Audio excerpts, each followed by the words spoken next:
जय हिंद दोस्तों, PS1 commando official channel में आपका स्वागत है। दोस्तों आज का वीडियो है जो वो सैलरी से रिलेटेड है और इसमें जो नए लड़के सिलेक्शन लिए हैं उसका ट्रेनिंग में सैलरी कितना होगा और उनका टाइम टेबल क्या होगा, ट्रेनिंग का कब तक ज्वाइनिंग हो सकती है, क्या क्या डॉक्यूमेंट लगेगा ज्वाइनिंग टाइम में, और मेडिकल ज्वाइनिंग टाइम में जो मेडिकल होता है कैसा चेकअप होता है और क्या क्या चेकअप होता है, तो मैं आज इस वीडियो में पूरा कवर करूँगा। सबसे पहले ये है जो मेरे दोस्त मेरे साथ जो हमारे ट्रेनिंग किए थे उनका जो मतलब सैलरी है वो अभी इस टाइम जो है वो बेसिक पे 23,100 रुपये है। मतलब बेसिक पे जो पहले जो ज्वाइनिंग हुए थे तो उन्होंने 1,700 पाते थे, जो भी आप ज्वाइन करेंगे तो आपका भी 1,700 होगा। तो उसके हिसाब से उसका HRA और TPT अलाउंस सब कुछ मतलब मिलना स्टार्ट हो गया है। आपकी जो सैलरी मिलेगी वो मतलब 1,700 बेसिक हिसाब से मिलेगा और HRA जो भी है मतलब इसमें नहीं मिलता है, TPT अलाउंस भी इसमें नहीं मिलता है। जो भाई का सैलरी स्लिप मैं आपको स्क्रीन पर दिखाऊंगा वो जो सैलरी है वो टोटली अब इसमें HRA TPT अलाउंस ऐड है। तो HRA TPT अलाउंस को आप कट करके आप जो भी इसमें सैलरी ऐड होता है वो आपके सैलरी इन ट्रेनिंग टाइम में मिलेगा। ठीक है। अभी जो रिक्स अलाउंस है वो आपको ट्रेनिंग टाइम में भी मिलता है, चाहे आप दीमापुर में या नागालैंड तीनों टाइम कहीं पे भी आप ट्रेनिंग कर रहे हैं तो आपका रिक्स अलाउंस जो है 9700 रुपये मिलेगा। ठीक है। इसमें अगर आप ट्रेनिंग के बाद अगर जाते हैं इसमें जो HRA है 8% जुड़ता है, जो आपका मतलब आपके सिटी के हिसाब से डिपेंड करता है कि आपकी कौन सी सिटी में आपका घर है। तो कैसे मतलब गांव साइड में या फिर शहर में या फिर महानगर में, जैसे दिल्ली वगैरह, अगर दिल्ली वगैरह HRA जो है वो 27% HRA मिलता है बेसिक का, तो आप उसी हिसाब से ऐड कर सकते हैं सैलरी का। ठीक है। सैलरी का स्लिप मैं आपको स्क्रीन पे लगा दिया हूँ, आप देख सकते हैं। ठीक है। बाकी जो डाउट है ट्रेनिंग में पढ़ने का, और जैसे मान लीजिए कि अगर डॉक्यूमेंट का जो भी है डॉक्यूमेंट डाउट जो भी मतलब जैसे लड़के की अभी कुछ डॉक्यूमेंट फॉर्म भरते समय गलत कर दिए हैं तो उनका जो प्रॉब्लम है मैं बता दूं कि भाई जो भी किसी भी फॉर्म में आप गलती किए हैं और आपका सिलेक्शन हो गया है किसी भी फोर्स में, असम राइफल हुआ या फिर किसी भी CAPF किसी में भी हुआ है GD से, तो आपको डरने की कोई ज़रूरत नहीं है। आप जो भी डॉक्यूमेंट फ़िलहाल लगाएंगे वही डॉक्यूमेंट आपका मान्य होगा, ऑनलाइन वाला फॉर्म वाला नहीं मान्य होगा। ठीक है। और रही बात इसका, जैसे मान लीजिए कि अगर मदर फादर में ID में गलत हो गया है, जैसे मान लीजिए कि मेरे दोस्त का था, उसके फादर नेम में मिस्टेक था, तो उसने क्या किया था कि नाम में कुछ और था, मार्कशीट में कुछ और था, ID वगैरह कुछ अलग था। तो उसने क्या किया, एफिडेविट लगाया था, जो कचहरी वगैरह से आपके तहसील से बन जाता है एफिडेविट कि मेरा ये नाम है, एफिडेविट बनवा लेंगे तो वहाँ पे जाने में कोई दिक्कत नहीं होगा। तो इस बात के लिए कि कोई भी फॉर्म में गलती होता है तो भाई बिल्कुल टेंशन लेने की ज़रूरत है, वहाँ पे सब पूर्ण रूप से आपको सहयोग किया जाएगा। वहाँ पे जो भी हैं हवलदार वगैरह होते हैं जो चेक करते हैं आपका डॉक्यूमेंट वगैरह, तो वहाँ पे आपको कोई दिक्कत प्रॉब्लम नहीं होगा, आपको टाइम मिल जाएगा सुधार करने के लिए। और डॉक्यूमेंट में मोस्ट इंपॉर्टेंट सबसे ज़्यादा होता है कि ये PCC बनवाने के लिए पुलिस क्लियरेंस सर्टिफिकेट होता है, जो बहुत ज़्यादा ज़रूरी होता है असम राइफल में। असम राइफल में ही लगता है, बाकी में अदर भी मतलब अलग टाइप का लगता है उनका, जैसे CRPF हुआ, BSF का उनका अलग लगता है। लेकिन आपका जो है PCC जो होता है वो ज़रूरी है असम राइफल में। ठीक है। तो आपको PCC बनवा के जाना है, जो आपको नज़दीकी जो मेन थाना पड़ता है तो आप वहाँ पे PCC ऑनलाइन के थ्रू अप्लाई करेंगे तब जाके आपका PCC बनेगा, क्लियर होगा, क्लियरेंस सर्टिफिकेट होता है तो आपका ऑनलाइन ही वहाँ पे वेरीफाई होता है।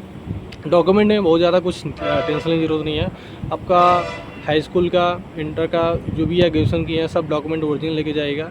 उसका चार मतलब फोर कॉपी करवा लीजिए सभी का, मतलब 4 स्टेट करवा लीजिएगा, सभी का दिक्कत नहीं होगा। अगर आप किसी गजेस्टर ऑफिसर से साइन करवाना चाहते हैं साइन करवा सकते हैं, नहीं भी करवाएंगे तभी चल जाएगा। लेकिन आपका पर्सनल डॉक्यूमेंट है उसमें तो आप साइन करवा लेंगे तो ज़्यादा बेटर होगा। ठीक है। बाकी माता पिता की जो भी ID है उन पर डॉक्यूमेंट बहुत ज़रूरी नहीं है उसको अटेस्ट करवाने के लिए, सिर्फ अपने पर्सनल डॉक्यूमेंट पे ही अटेस्ट करवाना है फोटोकॉपी वाले पे। बाकी आपको सभी डॉक्यूमेंट जितनी भी टेक्निकल डिग्री वगैरह है सब आपको ओरिजिनल लेके जाना है वहाँ पे ट्रेनिंग सेंटर में ज्वाइनिंग करने के लिए। ठीक है। अब ये डॉक्यूमेंट का क्लियर हो गया, जो भी है डाउट आप मुझे कमेंट करके पूछ सकते हैं। बाकी मैं आपके आगे की बात बता दे रहा हूँ। जैसे मान लीजिए कि ट्रेनिंग आपकी अगर स्टार्ट होती है तो जैसे आप ज्वाइनिंग कर लिए 10 से 15 दिन के अंदर आपका डॉक्यूमेंटेशन ये सब क्लियर हो जाएगा। मेडिकल में क्या होता है, मेडिकल में आपको बता दूं, मेडिकल जो भी होता है 5 से 10 मिनट लगता है एक लड़के का चेकअप करने के लिए, ऊपर से चेकअप होता है। जो लड़का फिट है रीमेडिकल या फिर पहले फर्स्ट अटैम्प्ट में ही मतलब GD में फिक्स होता है मेडिकल का, तो उससे दिक्कत नहीं होता है, आपको कभी भी प्रॉब्लम नहीं आएगा। वहाँ पे नॉर्मल मेडिकल होता है, ऊपर से मेडिकल होता है, एक बंदे का 5 से 10 मिनट लगता है, लेकिन यह है कि सारा चेकअप होता है आपका। ठीक है। ऊपर से ही सारा चेकअप होता है, एक्सरे वगैरह नहीं होता, ब्लड वगैरह नहीं लिया जाता, लेकिन ऊपर से सारा चेकअप हो जाता है। आँख का, कलर विजन का, कान का, नाक का, सब दांत का सब कुछ चेकअप होगा, लेकिन दिक्कत वाली बात नहीं होती है, वहाँ सभी लोग कोई प्रॉब्लम नहीं होता है। ठीक है। 2-4 दिन आगे पीछे करके आपका सिलेक्शन हो जाएगा। मतलब मेडिकल फिट हो जाएंगे, आपका कोई दिक्कत वगैरह नहीं होता। आप मान जाएंगे कि आपका मेडिकल फिट है तो समझ लीजिए कि वहाँ पे ज्वाइनिंग कंप्लीट रूप से टेंशन लेंगे, आपका ट्रेनिंग बहुत जल्दी स्टार्ट हो जाता है। और ट्रेनिंग का जो शेड्यूल है मेरे हिसाब से आपका नवंबर दिसंबर तक ज्वाइनिंग हो सकती है, क्योंकि अभी इस टाइम ट्रेनिंग सेंटर जो खाली नहीं है। और मुझे जहाँ तक पता है 3 मंथ, कम से कम 3 मंथ का आपको टाइम मिलेगा, तब तक आप अगर किसी एग्ज़ाम में बैठना चाहते हैं तो उसमें भी आप बैठ सकते हैं, इसमें टेंशन वाली बात नहीं है। जो भी भाई कह रहे थे कि मेरी घर की प्रॉब्लम है या फिर मतलब जैसे क्या कि मेरे दो कुछ मैसेज किए थे मेरे पे इंस्टाग्राम पे, तो उन्होंने बोला कि भाई मेरे घर में प्रॉब्लम है या फिर मुझे दिल्ली पुलिस का एग्ज़ाम देना है, मुझे स्टेट पुलिस का एग्ज़ाम देना है, तो मुझे 2 मंथ या 3 मंथ का एक्सटेंशन चाहिए। तो भाई अभी एक्सटेंशन की टेंशन मत लो, ज्वाइनिंग ही आपकी लेट हो जाएगी तो आपको 3 मंथ लेने की ज़रूरत नहीं है। उसके बाद भी अगर एक्सटेंशन चाहिए उसमें 90 डे का आपको टाइम मिलेगा, ठीक है। 90 डे का उसमें टाइम लेटर में लिखा रहता है। 90 डे के अंदर अगर लेटर लेके आप ज्वाइन करना चाहते हैं अपने सेंटर पे, आप ज्वाइन कर सकते हैं, आपको रिजेक्ट नहीं किया जाएगा, ठीक है। तो आपको इस बात की क्लियर हो गया। और एक भाई जो मैसेज किए थे मुझे, मेरी शादी हो गई या फिर शादी का सर्टिफिकेट वगैरह बना के लेके जाना है कि नहीं जाना है, तो भाई ज़रूरी नहीं है, लेकिन आप बनवा लेंगे तो ज़्यादा बेटर होगा, क्योंकि बाद में आपको ज़रूरत पड़ेगा ही पड़ेगा, ठीक है। क्योंकि ट्रेनिंग के बाद ही उसका ज़रूरत पड़ता है, जब BRO वगैरह होता है तो, ठीक है, उसके पहले ज़रूरत नहीं पड़ता है। और कि जैसे मान लीजिए कि कोई भी लड़का एंड ट्रेनिंग में जॉब छोड़ता है या फिर ट्रेनिंग के बाद जॉब छोड़ता है, तो वो कह रहा है कि मतलब मुझे अदर एग्ज़ाम के लिए या फिर अदर स्टेट, होम स्टेट या स्टेट एग्ज़ाम के लिए मुझे पेपर देना, एग्ज़ाम देना है, या फिर मुझे अलग नौकरी मिल गई है, इससे बेटर मिल गई है, तो क्या मुझे पैसा देना पड़ेगा? हाँ भाई, पैसा देना, पूरा ट्रेनिंग का पैसा देना पड़ता है, ठीक है। मेरे हिसाब से तो आपको ट्रेनिंग का कुछ पैसा, अभी फ़िलहाल रूल वगैरह चेंज होता रहता है कि अभी इस टाइम क्या है, क्या हिसाब किताब है। मेरे टाइम में तो 3 मंथ की सैलरी वापस करना पड़ा था मुझे, 3 मंथ की सैलरी वापस करना पड़ता, क्योंकि अभी मेरा पैसा कुछ पेंडिंग भी है, अभी पैसा मेरा आया नहीं है वहाँ पे असम राइफल का।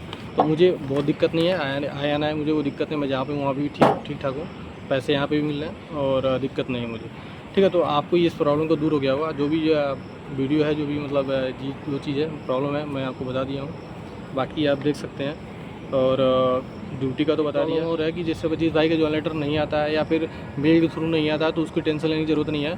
फ़िलहाल आएगा तो सबका आएगा, नहीं तो किसी का नहीं आएगा, ठीक है। आप बिल्कुल, कॉल भी आएगा, आपका नंबर जो है कॉल भी आ सकता है, नहीं कॉल आएगा तो बाकी दोस्तों का जो भी ज्वाइन लेटर एक लिस्ट आता है आपके जो मेला में होता है कि लिस्ट आएगा आपको, इस लिस्ट में आपको इस डेट को आपको ज्वाइनिंग है, आपको क्लियर हो जाएगा। तो इसमें टेंशन लेने की बात नहीं है, एक भी बंदा छूटेगा। आप अगर ट्रेनिंग कर रहे हैं तो ट्रेनिंग में मान के चलिए कि आपको पढ़ने का मौका नहीं मिलेगा, ना के बराबर है, समझ लो सोने का मौका मिल जाए वही बहुत है। ट्रेनिंग का शेड्यूल क्या होता है, मैं शेड्यूल बता दे रहा हूँ। शेड्यूल, आप सुबह 3 या 4 बजे उठेंगे, 3:30 बजे उठना, आपको फ्रेश वगैरह होकर 4 बजे तक कंप्लीट करना है। 4 से 5 आपका सोशल होगा, झाड़ू लेके पूरी एरिया का आपको सफाई करना है। आपको एरिया बटा मिला रहेगा कि आप उस एरिया में आपको झाड़ू पोछा लगाना है, जो भी करना है, आपका क्लास पोस्ट को साफ़ सफाई रखना है। सब लड़के आपका प्लाटून वगैरह बटा रहता है, तो उसमें आपका टेंशन वाली बात नहीं है। 5 पर 10 लड़के करके अपना एरिया अपना कवर कर लेते हैं। तो 1 घंटे का आपका सोशल होता है, 1 घंटे में आपको कंप्लीट करके आपको आना है, जो फिक्स सोशल होता है। आपको उस जगह एरिया में आपको बटा रहता है, उस एरिया में आपको करके आना है। तो आप इस 4 से 5 हो गया, 5 बजे से आपको आएंगे, ठीक है। आप चाय वगैरह पियेंगे, जो भी है, अपना वर्दी चेंज करेंगे। आप 6 साढ़े 6 बजे से आपका परेड का टाइम होता है, परेड टाइम के लिए तैयार होंगे। उसका परेड ग्राउंड में जिसका पीटी रहेगा, पीटी में जाएगा ड्रेस में, और आईटी में जाएगा तो आईटीआई में कर जाएगा, मतलब ड्रिल वगैरह में जाएगा। उसका मतलब होता है 2 ड्रेस होता है, 2 टाइम में, सबका एक साथ शेड्यूल नहीं होता। किसी का पीटी में होता है तो फिर वो आईटी में नहीं जाएगा, आईटी जाएगा तो पीटी में जाएगा। उसका टाइम होता है, उसका सब बटा रहता है प्लाटून वाइज, ठीक है। तो आपको मान के चलिए कि दो पीरियड होगा 40-40 मिनट का, और 40-40 मिनट का 2 पीरियड होने के बाद आपको आधे घंटे का टाइम मिलेगा, जो ब्रेकफास्ट होता है। आप आएंगे वर्दी पहने हुए आएंगे, वर्दी चेंज करेंगे या फिर न्यू वर्दी पहनेंगे थोड़ा क्लास पोस्ट पे बैठने के लिए, क्योंकि वर्दी भीगी रहती है पूरी, तो उसको चेंज करना ज़रूरी है। आप भीगी वर्दी क्लास पोस्ट में 4 घंटे बैठ नहीं पाएंगे पढ़ने के लिए, ठीक है। इसलिए वर्दी चेंज करेंगे, फिर उसके बाद खाना वगैरह खाएंगे। 10 का आधे घंटे का टाइम मिलेगा उसी में। खाना खाने के बाद आपको क्लास पोस्ट पे तुरंत बैठ जाना है। क्लास पोस्ट में 4 घंटे, 1:10 तक पढ़ाई होती है क्लास में। आपका 9 बजे से क्लास स्टार्ट होता है, आपको 1:10 तक मतलब क्लास चलता है। उसके बाद क्लास चलने के बाद आपको खाना, तुरंत क्लास ख़त्म होने के बाद तुरंत आपको खाना खाने का, मतलब 1:30 बजे का टाइम होता है खाने का, तो आपको 1:20 पे ही खाना मिलना स्टार्ट हो जाता है वहाँ पे। खाना खाने के लिए लाइन लगाएंगे, लाइन लगाने के बाद खाना खाएंगे, आपको 10 से 15 मिनट लगेगा खाना खाने में। उसके बाद आपको 2:30 बजे फिर CHM जो है सीटी मारेंगे अपना सोशल करने के लिए। शाम को कोई परेड वगैरह कुछ नहीं होता, सोशल होता है 2 घंटे का। मतलब सोशल मतलब ये होता है कोई काम होता है, जैसे एरिया बटा रहता है, आपको यहाँ पे काम करने के लिए भेजेगा, वहाँ पे झाड़ू लगाने के लिए भेज देगा, या फिर कोई घास छीलने के लिए भेज देगा। ऐसे ऐसे करके सभी लड़कों को काम बांट देते हैं CHM जो होते हैं, ठीक है। और आपके जो हवलदार होते हैं, आपके प्लाटून के हवलदार, वो अपना लेके जाके अपना 4-5 लड़कों को या 10 लड़कों 20 लड़कों को काम ले जाके करवाते हैं। कभी कभी क्या होता है नाली साफ़ करने का वो भी होता है, नाली वगैरह साफ़ करना रहता है, कभी कभी घास काटने वाला काम होता है। तो आपको हाथ से नहीं करना, वो कछुआ मिलता है, वो कहते हैं वो असम राइफल का जो स्पेशली उसके लिए मिलता है, उससे आपको करना है। ठीक है, फावड़ा वगैरह मिल जाता है, उससे साफ़ करना है। आपको हाथ से कुछ नहीं करना, आपको फुल ड्रेस में पहनना है। ऑल टाइम फुल ड्रेस में ही रहते हैं लोग, वर्दी पहन के सोशल भी करते हैं और ऑल टाइम मतलब उसी वर्दी पे ही, मतलब जो शेड्यूल है पीटी का उसी हिसाब से काम होता है आपका। ठीक है, तो आपको ये शेड्यूल हो गया। आप शाम को 2:30 बजे सीएचएम, 3 बजे तक आपको काम बांट देगा सीएचएम। 3 से 2 आपको काम करना है। ठीक है, सोशल करना है। 5 बजे तक आप फ्री हो जाएंगे, आएंगे नहाएंगे धोएंगे, पानी रहेगा टंकी में तो पानी से आप नहाएंगे टंकी से। मतलब पानी बहुत कम आता है, कभी कभी क्या होता है कि नदी से पानी ख़त्म हो जाता है, फिर नहीं आ पाता टंकी, मतलब पहुंचाने वाला पानी नहीं आ पाता, टंकी में पानी रहता है, तो फिर कभी कभी तो बिना नहाए भी पोछा मार लेना पड़ता है। दिक्कत थोड़ी होती है नहाने में, क्योंकि ट्रेनिंग आप कर रहे हो तो थोड़ा बहुत प्रॉब्लम होती है ट्रेनिंग में। बाकी दिक्कत नहीं है, पानी मिल जाता है आराम से। दीमापुर में रहेंगे तो पानी की कोई किल्लत नहीं है वहाँ पर। बाकी कुछ जगह है जो पानी कभी कभी नहीं आता तो दिक्कत होती है नहाने वगैरह में। कभी कभी क्या होता है एक ही बाल्टी में नहाना भी है, कपड़े भी धोना, वियर भी धोना पड़ता है।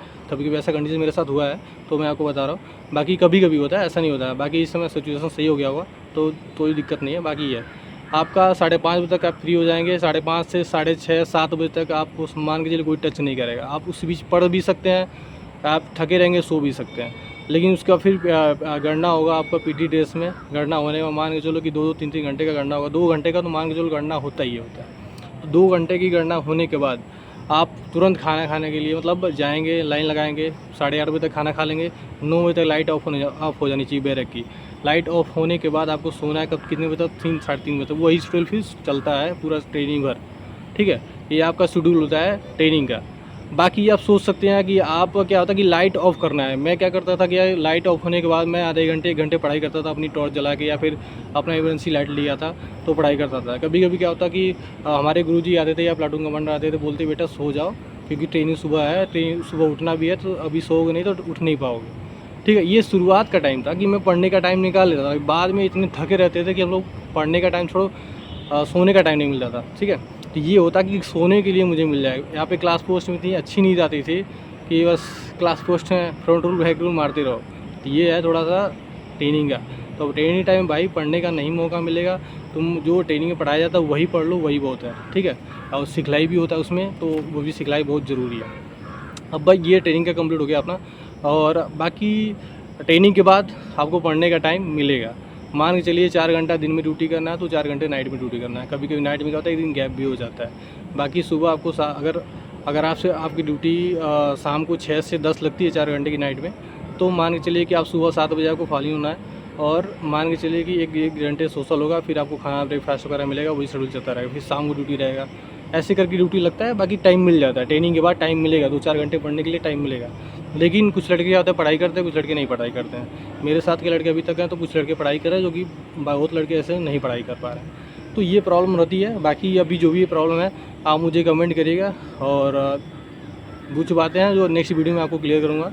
जो टाइम नहीं है मेरे पास, शेड्यूल हो गया मेरा टाइम का भी, ड्यूटी का भी मैं जाऊँगा। तो फिर चलते हैं, फिर नेक्स्ट वीडियो में आपसे मिलते हैं। तब तक बाय बाय, जय। धूप लगे तो मैं छाँव बन जाऊं, तू मेरी हीर में तेरा रांझा। करता हूँ मैं तुझसे ये वादा, तेरे बगैर